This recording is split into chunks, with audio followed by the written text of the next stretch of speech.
Hi everybody, Rabbi Mandelstam here. Hope you are doing well. Excited to share Torah with you on Parshas Tavo.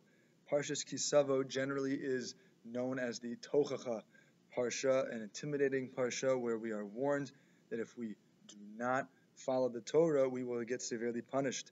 That being said, there are also many beautiful aspects of the Parsha that are very encouraging and inspiring and less scary. One of those psukim is found in Parshas Vav, psukim Tezayin and Yadzayin, where the Torah says, "Hayom hazeh Hashem Elokecha mitzavcha la'asos es hachukim ha'ela." Today, Hashem commands you to follow the Torah, v'es mishpatim v'shamarta v'asisa osam b'chol levavcha u'b'chol nafshecha. Seemingly a very general pasuk. Hashem commands you today to follow the Torah and guard them with all of your might, b'chol levavcha u'b'chol nafshecha. So it is a very general type of pasuk. And in fact, Rashi says, well, this should be our perspective every day. Rashi quotes them as Gemara Maseches Brachos over here, and says, yes, every single day you should view yourself. I mean, every single day you should view yourself as if you just received the Torah that day. So yeah, it's a general pasuk because every single day we need to have a perspective that it's as if it's new, as if the Torah is always fresh. It's a beautiful idea. But the Ramban adds one more point, and he says, technically speaking, Moshe has finished listing all of the Torah. Again, it's a little bit of a difficult point because we know there are more of the 613 mitzvahs that have not yet been discussed, namely, with the mitzvah to write a Sefer Torah.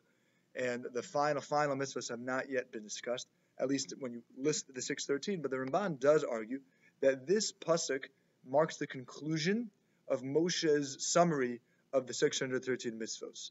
The Ramban says that, Moshe was basically done listing the mitzvos, and therefore what does Moshe do after he's done listing the mitzvos?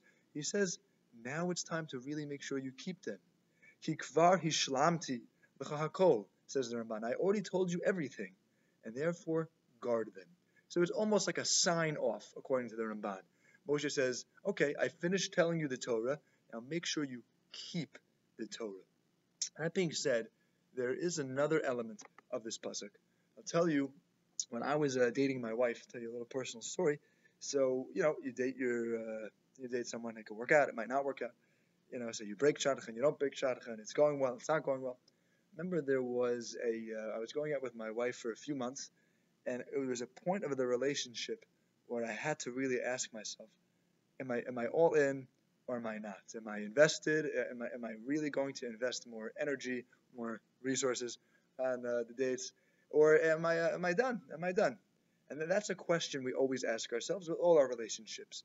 In a new job, we ask ourselves, okay, am I really going to apply myself to the fullest? Our relationship with friends, with family members, with family friends, and certainly with the Ribono Shel Olam. There's a concept of us asking ourselves, am I like 60% in, am I 80% in, or am I 100% in? And Rav David Tzvi Hoffman, that's a similar commentary, kind of like he's often compared to the commentary of Rav Samson Hirsch. And Rav David Tzvi Hoffman on this pasuk comments as follows: that pasuk zeh mesayem es kol mitzvot, that this pasuk marks the conclusion of all the mitzvot. Shebesefer Mishnah Torah. Again, a little bit of a controversial point. There are more mitzvot to come, but the way the Mefarshim say is that this is a general conclusion of the formal mitzvos, and therefore, says Moshe, this is an unbelievable idea. Says Rav David Tzvi Hoffman, what was Moshe saying? He said the following: Lishmor otam k'ra'ui. Right? It was an azhara ketzara lishmor otam k'ra'ui. This pasuk is a conclusion of all the mitzvos, and there's a slight warning: keep the mitzvos k'ra'ui, like they should be kept. K'ra'ui. K'ra'ui means like it's fit, And I think the question we need to ask ourselves this time of the year is: am I serving Hashem k'ra'ui, like I'm supposed to be doing? Am I giving Hashem my A game on a daily basis? And that is really the idea in the parsha where it says that we serve Hashem not half-heartedly, but b'chol levavcha u'b'chol nafshecha. And the Sforno says that's the idea, that you have to be all in. And again, on this pasuk, the Sforno comments, shetakir b'li shum safek she'ra'ui la'asos ritzono. You have to be involved with Judaism without any form of temptation and desire. Elul is an intense month, and Rosh Hashanah is an intense 2 days, where we show Hashem, I'm in, I'm invested. We should all be zocheh to step up a notch and be on our A game every day. As like Rashi said, every day we should renew our commitment to Hashem. Yisrael Bizocha to a Gzar Din, which is good this year. Have a wonderful, wonderful Shabbos.